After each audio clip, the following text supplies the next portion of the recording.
Good morning, everyone. I am going to explain the topic control of slip ring induction motor. Chapter name is control of slip ring induction motor, and unit is 8 of subject electric drive 6th semester in electrical engineering. The topic name is operation of slip ring induction motor with external rotor resistance. तो जो circuit इस topic में use होना है वो circuit हमने यहाँ पे ऑलरेडी ड्रॉ कर रखा है। तो आपको क्या करना है, यहाँ पे हम ऑपरेशन समझने के लिए जा रहे हैं किसका, स्लिप रिंग इंडक्शन मोटर का विद एक्सटर्नल रोटर रेजिस्टेंस का। तो देखिए सबसे पहले जो यहाँ पे कंपोनेंट्स इस सर्किट में यूज हुए हैं वो मैं आपको बता रहा हूँ। तो ये जो डॉटेड लाइन आप यहाँ पे देख रहे हैं ये इंडिकेट कर रहा है stator of slip ring induction motor को, और ये जो वाइंडिंग है तीन जो कि स्टार कनेक्टेड हैं ये रोटर वाइंडिंग को इंडिकेट कर रहा है। यहाँ पर इस सर्किट में हमने ये स्टार में कनेक्शन कर रखे हैं वाइंडिंग का, इसको हम डेल्टा भी कनेक्टेड कर सकते हैं। मतलब ये तीनों जो वाइंडिंग है रोटर की ये डेल्टा में भी इनके कनेक्शन हो सकते हैं। अब देखिए ये जो रोटर वाइंडिंग है इन रोटर वाइंडिंग में हमने इन स्लिप रिंग, ये जो आपका ये क्या है, ये आपका क्या है, रिंग्स हैं, slip rings. 3 phase induction motor है इसलिए 3 स्लिप रिंग्स यूज किए हैं। और ये जो आप देख रहे हैं ये ब्रशेस हैं जो कि जनरली किसके बने हुए होते हैं, कार्बन या ग्रेफाइट के बने हुए होते हैं।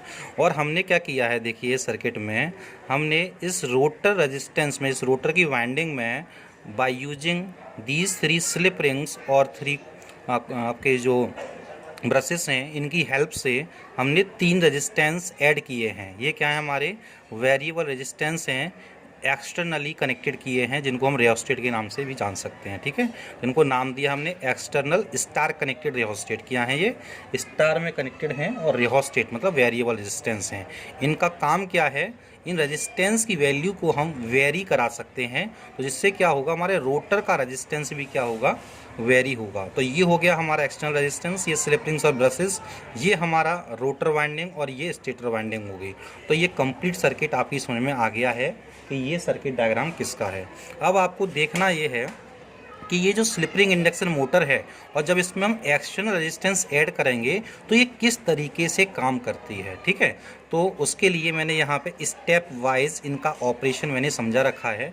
तो आपको इस सर्किट की हेल्प से ये सारे steps of operation of slip ring induction motor आपको समझने हैं। तो देखिए सबसे पहले जो स्टेप में मैंने बताया वो ये बताया, ये जो स्टेटर आप देख रहे हैं इस स्टेटर पे हम 3 फेज सप्लाई कनेक्टेड करते हैं। मतलब ये मोटर है आपकी, कौन सी मोटर है, 3 फेज इंडक्शन मोटर है। और 3 फेज इंडक्शन मोटर 2 तरीके की होती है, एक तो केज टाइप और एक स्लिप रिंग या बाउंड टाइप। तो ये स्लिप रिंग का टाइप है। तो इसके स्टेटर में हम क्या करना होता है, इस स्टेटर में हमें 3 फेज सप्लाई क्या करनी होती है, प्रोवाइड करनी होती है। तो जैसे ही हमारा फर्स्ट स्टेप यहाँ पे हो गया, 3 phase supply is provided to the stator. First step clear है, हमने क्या किया है, स्टेटर में 3 फेज सप्लाई प्रोवाइड कर दी। अब सेकंड स्टेप में क्या आएगा, जैसे ही आपको बताना है, जैसे ही हम वाइंडिंग है स्टेटर की जो वाइंडिंग है उसको 3 फेज सप्लाई देंगे तो वहाँ से हमारा एक मैग्नेटिक फील्ड क्या होगा, प्रोड्यूस होगा। इस स्टेटर से एक मैग्नेटिक फील्ड प्रोड्यूस होता है। स्टेटर में हम एसी सप्लाई दे रहे हैं तो इससे जो निकलने वाला फ्लक्स होगा, जो मैग्नेटिक फील्ड होगा वो भी कैसा होगा, अल्टरनेटिंग नेचर का होगा, मींस रोटेटिंग नेचर का होगा। इसलिए इस फील्ड को RMF means rotating magnetic field के नाम से भी जानते हैं। ठीक है, तो क्या हुआ, इस स्टेटर से हमारा एक फील्ड निकला, एक उसको हमने क्या बोल दिया, आरएमएफ। सेकंड स्टेप में हमने यही लिखा है, a magnetic field is produced from the stator winding that is called RMF means rotating magnetic field. Second step हमारा यहाँ पे क्लियर हो चुका है। अब थर्ड स्टेप में क्या होगा, अब देखिए यहाँ से हमने सप्लाई दी इसमें स्टेटर में, और यहाँ से मैग्नेटिक फील्ड निकल के हमारा कहाँ पहुँचेगा, इस रोटर वाइंडिंग पे पहुंचेगा। जब हमारा जो मैग्नेटिक फील्ड है इस रोटर की जो वाइंडिंग है जो स्टार कनेक्टेड है इन वाइंडिंग से इंटरेक्ट करेगा, मतलब मैग्नेटिक फील्ड इन वाइंडिंग के द्वारा जब कट होगा तो इन वाइंडिंग्स में एक ईएमएफ इंड्यूस होगा according to Faraday's law of electromagnetic induction. जैसा कि हम जानते हैं कि जो इंडक्शन मोटर है किसके प्रिंसिपल पे काम करती है, फैराडेज लॉ ऑफ इंडक्शन पे काम करती है। क्यों करती है, क्योंकि रोटर में जो ईएमएफ इंड्यूस हुआ है वो किसके थ्रू हुआ है, वो हुआ है Faraday's law of electromagnetic induction के थ्रू हुआ है। तो अब हमारा क्या हो गया, हमारा क्या हुआ, यहाँ पे ईएमएफ इंड्यूस हो गया, किसमें, हमारी रोटर वाइंडिंग में ईएमएफ क्या हो गया, इंड्यूस हो गया, ठीक है, according to Faraday's law of electromagnetic induction. अब हमने यही स्टेप थर्ड में ये लिखा है, when this RMF is interact with the rotor winding an EMF is induce in the rotor winding due to Faraday's law of induction. समझ में आ गया? तो हमारा ईएमएफ इंड्यूस हो गया थर्ड स्टेप में। अब क्या होगा, अब देखिए, अब हमारा जो रोटर है, ये जो रोटर देख रहे हैं, इसका सर्किट क्या है, आप देख रहे हैं कंप्लीट है। जब ईएमएफ है हमारे पास में क्या होगा, ईएमएफ है, सर्किट कंप्लीट है, तो क्या होगा, उस सर्किट में करंट फ्लो होना स्टार्ट हो जाएगी। क्यों हो जाएगी? क्योंकि हम जानते हैं कि करंट फ्लो होने के लिए सर्किट का कंप्लीट होना कंपलसरी और ज़रूरी होता है। तो सर्किट कंप्लीट होने की वजह से हमारे इस रोटर की वाइंडिंग में एक करंट फ्लो होना स्टार्ट हो जाएगी। तो हमने फोर्थ स्टेप में यही लिखा है, due to complete circuit of rotor एक current flows in the rotor winding. यहाँ तक हो गया। अब देखिए, अब हमारे पास में क्या क्या आ गया, स्टेटर से निकलने वाला मैग्नेटिक फील्ड है हमारे पास में, और रोटर में फ्लो होने वाली करंट भी है, हमारे रोटर में करंट फ्लो हो रही है। अब यहाँ पे लगेगा लॉरेंज लॉ। तो लॉरेंज लॉ क्या कहते हैं, लॉरेंज एक साइंटिस्ट थे, उन्होंने ये बताया था कि कोई ऐसा कंडक्टर है जिसमें करंट फ्लो हो रही हो। सपोज कीजिए हमारा ये कोई एक कंडक्टर है, ठीक है, अब जिसमें आई करंट फ्लो हो रही है, क्लियर है। अब आई करंट फ्लो हो रही है और इसको हम एक मैग्नेटिक फील्ड में रख दें, किस में रख दें, एक मैग्नेटिक फील्ड में प्लेस्ड कर दें, तो क्या होगा, इस रोटर पे एक फोर्स लगेगा। क्या लगेगा? फोर्स लगेगा, ठीक है, जिसे हम लॉरेंज फोर्स के नाम से भी जानते हैं। तो इसका स्टेटमेंट ये बनता है लॉरेंज लॉ का, whenever a current carrying conductor is placed in a magnetic field, a force is exerted on this conductor which have a tendency to rotate the conductor in a rotating direction। समझ में आ गया? तो क्या होगा, इसमें एक force लगता है जो कि इस रोटर को रोटेट कराने की कोशिश करता है, और जिस डायरेक्शन में ये फ्री है उस डायरेक्शन में हमारा रोटर रोटेट करना स्टार्ट कर देता है। तो उसी लॉ को हमने यहाँ पे अप्लाई किया है। हमारे पास में मैग्नेटिक फील्ड निकल रहा है, कहाँ से, स्टेटर से मैग्नेटिक फील्ड निकल रहा है, और वो कहाँ गया है, इन रोटर की वाइंडिंग पे जा रहा है, ठीक है। रोटर की वाइंडिंग में हमारा करंट फ्लो हो ही रहा है, तो क्या हुआ, एक करंट कैरिंग कंडक्टर ये हो गए, और मैग्नेटिक फील्ड यहाँ से निकल रहा है। तो इस रोटर पे हमारे ये जो रोटर वाइंडिंग है, इस रोटर पे क्या होगा, एक फोर्स लगेगा, और वो फोर्स क्या करेगा, इस रोटर को रोटेट कराने की कोशिश करेगा, और ये फ्री है रोटेट होने के लिए, तो हमारा रोटर क्या होगा, रोटेट करना स्टार्ट कर देगा। तो हमने लास्ट स्टेप में ये लिखा है, now according to Lorentz law rotor winding has current, rotor winding में करंट है, and place in a magnetic field, मतलब मैग्नेटिक फील्ड कहाँ से निकल रहा है, स्टेटर से।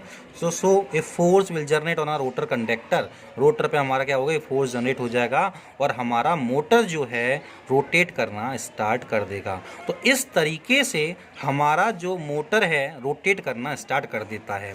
ये तो अब जो आपने देखा है, ये वर्किंग देख ली इसकी, लेकिन अब आपका एक क्वेश्चन यहाँ पे पुटअप होता है कि सर ये जो आपने एक्सटर्नल रेजिस्टेंस यहाँ पे लगाए हुए हैं, इनका क्या रोल है। इनका रोल देखिए, आपको इनका रोल समझना है, क्योंकि हमने यहाँ पे लिखा है operation of slip ring induction वो motor with external rotor resistance. तो देखिए, जो एक्सटर्नल रोटर रेजिस्टेंस में हमने ये लगाए हैं, तो इन रेजिस्टेंस का रोल ये है कि अगर हमें देखो, अगर हमने ये रेजिस्टेंस इस रोटर के साथ में कनेक्टेड कर दिए, तो क्या होगा, रोटर के रेजिस्टेंस की वैल्यू हाई हो जाएगी। क्या होगा, रोटर के रेजिस्टेंस की वैल्यू हो जाएगी, और जो कि हम जनरली हम during the starting of slip ring induction motor करते हैं। क्यों करते हैं कि by adding the external resistance in rotor winding during the starting of induction motor A high torque is produce in the rotor. क्या हो जाएगा, स्टार्टिंग टॉर्क क्या हो जाता है, बहुत हाई हो जाता है, और जो स्टार्टिंग करंट जो हम स्टेटर पर दे रखी है उसकी वैल्यू लो हो जाती है। तो हम कह सकते हैं क्या, जो करंट है स्टार्टिंग करंट की वैल्यू को लो करने के लिए और टॉर्क की वैल्यू को हाई करने के लिए रेजिस्टेंस एक्सटर्नली ऐड करते हैं। क्लियर है, समझ में आ गया। अगर हम जैसे ही हमारी मोटर अपनी जो ओरिजिनल स्पीड है उस पर पहुँचती है, तो हमारा काम क्या बनता है, जो एक्सटर्नल रेजिस्टेंस हमने ऐड किया है उसको यहाँ से डिसकनेक्ट करना होता है। क्लियर है।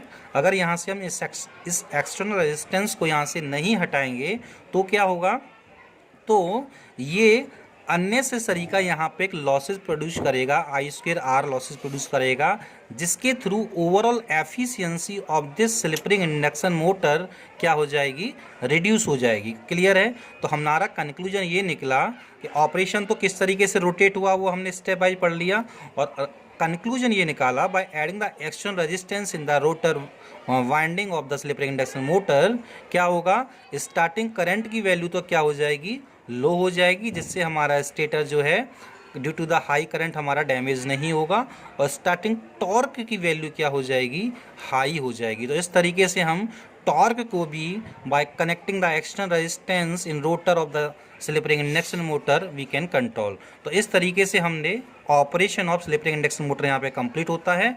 ये सर्किट डायग्राम है, और इस सर्किट डायग्राम से रिलेटेड जितने भी ऑपरेशन मतलब ऑपरेशन के जो स्टेप्स हैं वो हमने यहाँ पे लिख रखे हैं, जिनको आप वन बाय वन फॉलो करके ईजिली समझ सकते हैं। तो ये बहुत ही सिंपलेस्ट मेथड के थ्रू हमने यहाँ पे ऑपरेशन बताया है, तो जिसको आप कभी भी नहीं भूल सकते हैं, और बहुत ही सिंपल तरीके से वर्किंग यहाँ पे जो भी लॉ यूज होते हैं इस ऑपरेशन में वो हमने एक्सप्लेन कर रखे हैं। तो आप इनको अपने यूजफुल कर सकते हैं। इलेक्ट्रिक ड्राइव की सब्जेक्ट में लास्ट यूनिट का टॉपिक है ये। Thank you once again to all.